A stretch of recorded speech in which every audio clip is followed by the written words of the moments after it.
Hello children, hello everyone, how are you all? I hope you all are doing well and fine at home. Okay, so this is Beauty and I will teach you today the most important topic or interesting topic of biology, that is microorganisms, friends and foe. Okay, so before starting this lesson, first let us see the objectives of this lesson. Okay, after completing this topic, you all will be able to define microorganisms, list the different types of microorganisms, explain the different types of bacteria, give the reasons of virus to be called as connecting link between living and non-living. Okay, now let's start our study. Do you know children, there are millions of organisms are present on the earth which are diverse in nature. That is, they are not similar to each other. Even we human beings are not similar to each other. Okay, we are different in shape, sizes, color, height or many other things. We all are different. Like that, there are different microorganisms, different organisms are present on earth that is not similar to each other. Okay, so look at this picture and tell me which are the living organisms that you can see in this picture. Yes, some of you would say, ma'am, there is children playing and there is a plants also.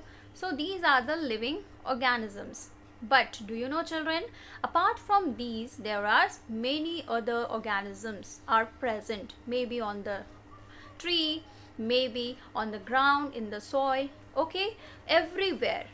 Do you know there is a organisms present? So the question is, here's the question, can we see all the organisms in the picture? Yes or no? No, we cannot see all the organisms in this picture because there are many organisms which is very small or very minute in size that we cannot see with our naked eye. Okay, so the question is, so how can we see those organisms?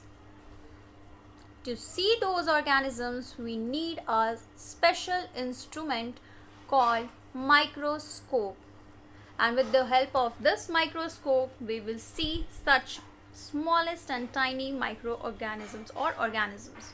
Okay, so now the basis of these characteristics, now we can define the microorganisms. So let us define microorganisms. Micro means minute or tiny, or organisms means living beings. So the microorganisms can be defined as the tiny organisms which are invisible to our naked eye and can only be seen with the help of microscope. Or you can also define microorganisms like this.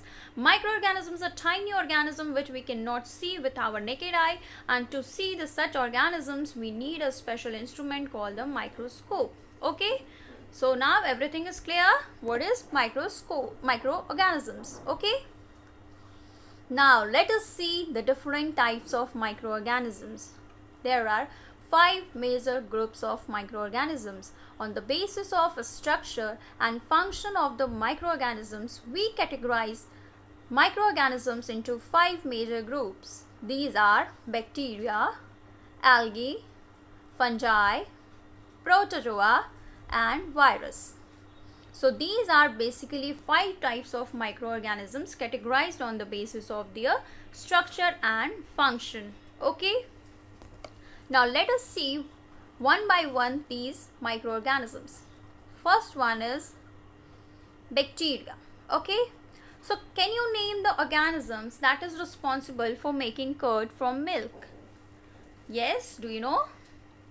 Some of you would know and would say that, ma'am, that is a type of bacteria. Okay, very good. Yes, it is a bacteria whose name is Lactobacillus and which is a type of bacteria. So now come to the bacteria. What is bacteria? It was first founded by Anton von Leeuwenhoek. So the bacteria is first founded by Anton von Leeuwenhoek. Bacteria is a tiny as well as microscopic organisms. As we all know, bacteria is a microorganism, so it is very tiny and microscopic in nature. The size of the bacteria varies from 0.2 micron to 100 microns. So can you imagine how they smallest? Okay. Now, it is most widely spread of all living things, almost found everywhere except in the flame, and hence they are omnipresent. Do you know the meaning of omnipresent? Omnipresent means such organisms which is present everywhere around you. Okay, so bacteria, you can find bacteria everywhere, even inside your hand. There are so many bacteria. Even inside your body, there are so many bacteria, or even on the chair, on everywhere you can find the bacteria. So that's why the bacteria is called the omnipresent. Okay, and it is only absent in the flame. Okay. They are unicellular, as you all have already studied in the chapter cell. What do you mean by the unicellular? Yes, unicellular means the organism which is made up of single cell. Not like us. We human beings are multicellular, means we are made up of different millions of cells. Our body is made up of millions of cells, but can you imagine bacteria is made up of only single cell. That's why they are known as unicellular. Okay, now let us move ahead. Types of bacteria. Now again, bacteria is divided into different types. Basically, these bacteria is divided into 4 types. What are these? These are Coccus, Bacillus, Vibrio and Spirillum. Okay, and how we categorize them? On the basis of the shape of the bacteria. Okay, because bacteria is found in different shape. So on the shape of the bacteria, on the similarity of the shape, we categorize the bacteria into 4 types. Let us see one by one. First one is Coccus. This type of bacteria is round and spherical in shape. You all know the shape, round shape. Yes, round and spherical in shape. So Coccus is the type of bacteria which is round in shape, and the example of such type of bacteria is Diplococcus.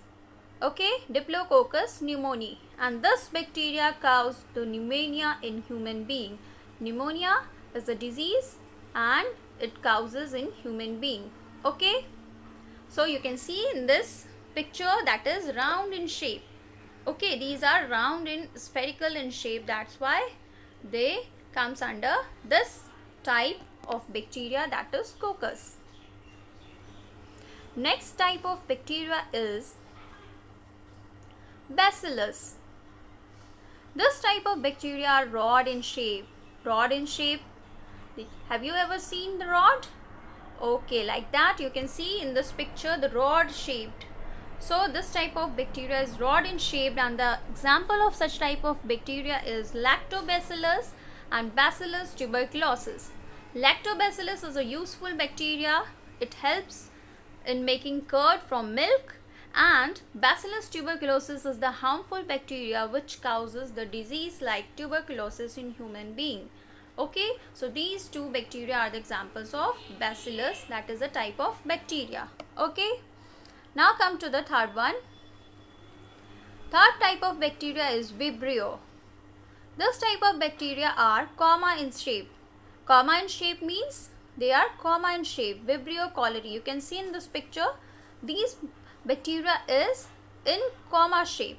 So Vibrio cholerae is the example of such type of bacteria, and Vibrio cholerae causes the disease like cholera in human being. Is it clear? Now let us move to the last type of bacteria, that is Spirillum. This type of bacteria are coiled or spiral in shape. You can see in this picture. This is the picture of Spirochaete. That is the example of this such type of bacteria, Spirillum, and this type of bacteria are called is coiled or spiral in shape. Okay. Now let us move on to the another group of the microorganisms, that is algae. I'm sure you all have seen the algae, right? Okay, I will tell you. Have you ever seen the greenish layer of something on the old water bodies like ponds and lake? Yes, that greenish layer of something is nothing but it is a algae. Okay, and this is the type of algae, or singular of algae is alga. Now let us see characteristics of algae. They are autotrophs. Autotrophs means, do you know, children, what is the meaning of autotroph? Autotroph means the organisms which can prepare their own food by their own is called as autotroph.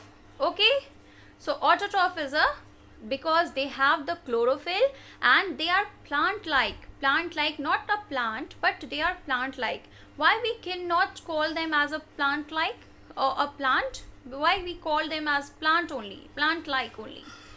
Because they don't have the roots, leaves and stem like plant.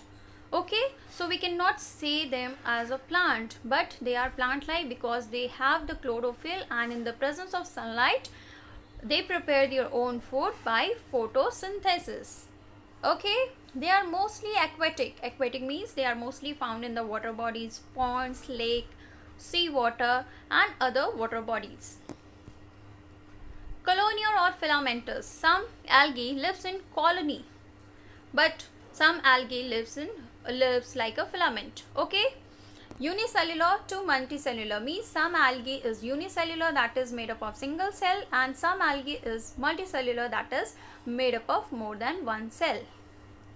Okay, so this is the example of the algae Volvox and Spirogyra. Volvox is an example of colonial algae because you can see the Volvox lives in the colony and Spirogyra is a filamentous algae. Okay, now let us move to the another group of microorganisms, that is Protozoa.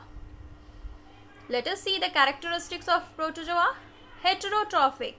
Heterotrophic means they don't have the chlorophyll like algae, and Protozoa is animal like organisms. Okay, they cannot prepare their own food because they lack the chlorophylls. Okay, and unicellular animal like. Unicellular means they are also made up of only single cell.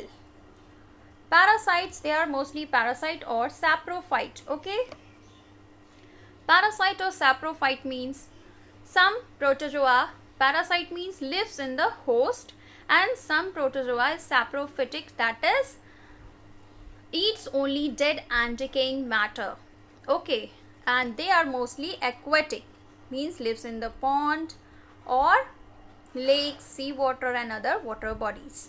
Okay, so this is example of Protozoa, amoeba and paramecium.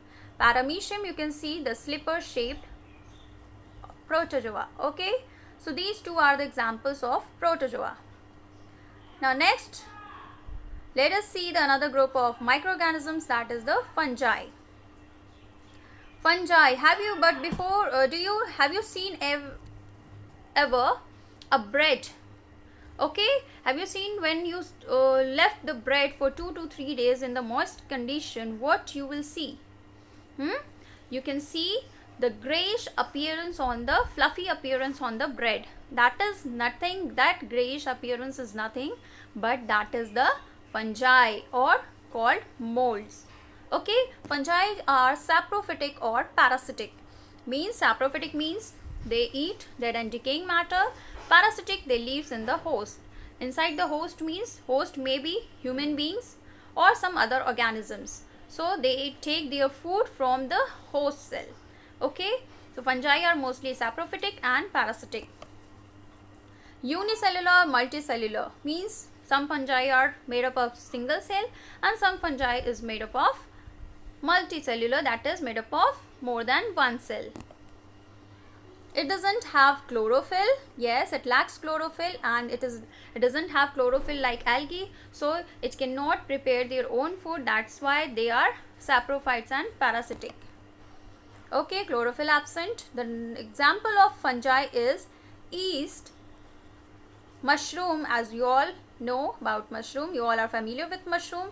Okay, and this is bread mold, that is the grayish appearance that you can see on the bread after 2 to 3 days in the moist condition. Okay, now next come to the last group of microorganisms, that is virus, or the singular of virus is viruses. Okay, I know you all are very scared of viruses nowadays because of coronavirus. Yes, they are very dangerous and they are not good.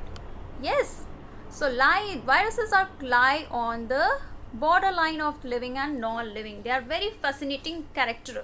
Okay, borderline of living and non-living. What is the means viruses doesn't show the characteristic of living things, like they cannot respire, they cannot feed, they cannot move. Okay, but they can only reproduce like living beings, or they are alive only inside the living beings. Okay, and outside the host or outside the living things, they are inactive in nature.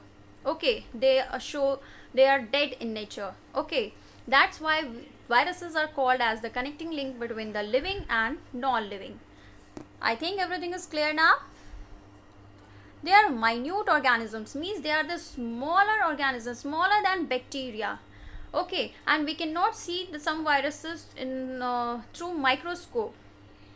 To see the viruses, we need a special type of microscope, that is called the electron microscope. We cannot see the viruses with the help of microscope. We can only see through electron microscope. They are very small in size. Discovered by Ivan Vossky in 1892. And these are some examples of viruses that is very dangerous, and sometimes viruses are very dangerous and they are not a friends. They are always a foe, always cause the diseases like influenza virus and coronavirus. Okay, so this is the last group of microorganisms, and we have talked about the different characteristics of these microorganisms. Okay, now points to recall. Microorganisms are the tiny organisms which cannot be seen with our naked eye. It can only be seen with the help of microscope. There are basically 5 types of microorganisms on the basis of their structure and functions. The 5 major groups of microorganisms are bacteria, algae, fungi, protozoa and viruses. Bacteria is omnipresent, that is, it is present everywhere. Not only bacteria, all the microorganisms present everywhere. On the basis of shape, bacteria are of 5 types: Coccus, Bacillus, Vibrio, Spirillum. So now it's time for evaluation. So do these questions. Define microorganisms. What are the different types of microorganisms? Explain the different shape of bacteria. Why do virus is called as connecting link between living and non-living? So I hope you all can do these questions very easily. So thank you students. Thank you all of you. Bye bye. Take care.